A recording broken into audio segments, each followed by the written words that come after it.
এবছর পটুয়াখালীর গলাচিপা উপজেলায় ৩৬০ হেক্টর জমিতে আলু চাষের লক্ষ্যমাত্রা ধরা হলেও চাষ হয়েছে ৩৭০ হেক্টর জমিতে।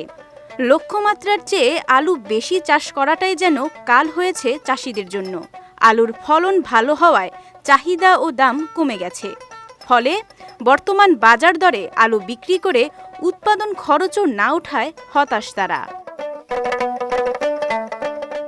এখনও কমপক্ষে ৩,০০০ মেট্রিক টন আলু বিক্রি করতে পারেনি চাষিরা। গত ১.৫ থেকে ২ মাস ধরে ক্ষেত, মাঠ ও বাড়ির আঙিনায় আলু জড়ো করে রাখছেন তারা। এর জন্য তাদের দিতে হচ্ছে চড়া মাশুল। ঘন ঘন কালবৈশাখী ঝড় বৃষ্টিতে তলিয়ে যাচ্ছে সংরক্ষিত আলুর স্তূপ। এবছর আমাদের অবস্থা খুবই খারাপ, যে এতদিন হয়ে গেল এখনো আলুও বেচতে পারতাছি না, প্লাস পাওনাদারের কাছ থেকে ২-৪ টাকা যাও আনছি দিতে পারতেছি না। এরা করতেছে দিন দিন চিল্লাচিল্লি, ডাকাডাকি, উড়াউড়ি। তারপরে এই আলু মাঠে পইরা রয়েছে, বৃষ্টি আইতাছে, ভিজতাছে, পচতাছে, এই যে দেখেন কিভাবে ফালাইতেছি। এখন আবার এই টাকা পয়সা খরচ করে বাড়িতে টাইনা নিতে আসি, যে বিলের তো কোনো ভরসা নাই, যার কারণে বাড়িতে টাইনা নিতে আসি, এতেও খরচ। এনজিওতে টাকা আনছি, তারাও চাপ দিতেছে, কিস্তি দিতে পারতাছি না। তারপর ২-৪ টাকা মানুষের কাছ থেকে সুদে কারবার করে আনছি, তাদেরকেও দিতে পারতাছি না, সুদের টাকা তো দিন দিন বাড়তাছে। আলু উড়াইছি প্রায় 2 মাস ধরে, টালে থুয়ে দিছি, আলুর কোনো দাম পাইতেছি না, আলু পচে যাইতে আছে।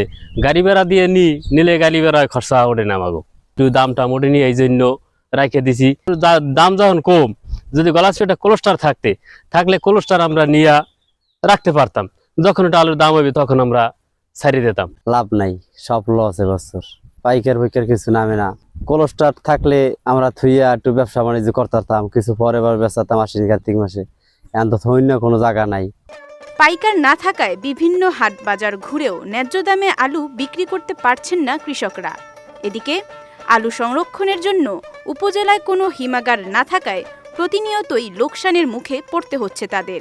এবছর আলু দেওয়া মানে লোকসান হয়ে যাইতেছে, দাঁড়ায় লোকসান। সরকার কাছে দাবি করছি যেন যদি আমার এলাকায় কোলেস্টার থাকতো, তাই আলুগুলো আমরা রাইখে দিতাম, অনেকদিন রাইখা অনেক পরে বেচা বিক্রি করা যাইতো, যাতে আমরা কৃষকের লাভ হবে। আর না তো এই আলুগুলো আমাদের রাখা সম্ভব না, কৃষক ভালোভাবে কিছু করতে পারতেছে না। অন্যদিকে উপজেলায় হিমাগার স্থাপনের জন্য ঊর্ধ্বতন কর্তৃপক্ষের সঙ্গে যোগাযোগ করা হয়েছে বলে জানালেন এই কৃষি কর্মকর্তা। আমরা ঊর্ধ্বতন কর্তৃপক্ষকে অবহিত করেছি যে আমাদের গলাচিপা উপজেলার জন্য একটা কোল্ড স্টোরেজের ব্যবস্থা করার জন্য। তো তারা আমাদের আশ্বস্ত করেছেন যে আমাদের উপজেলার জন্য একটা কোল্ড স্টোরেজ আমরা চাহিদা দিয়েছি। তো এটা হলে আশা করি আসলে আমাদের এই সমস্যাটা থাকবে না।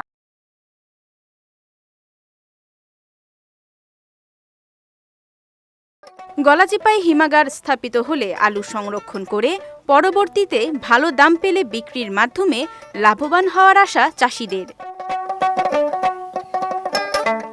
বিজয় টিভি নিউজ ডেস্ক।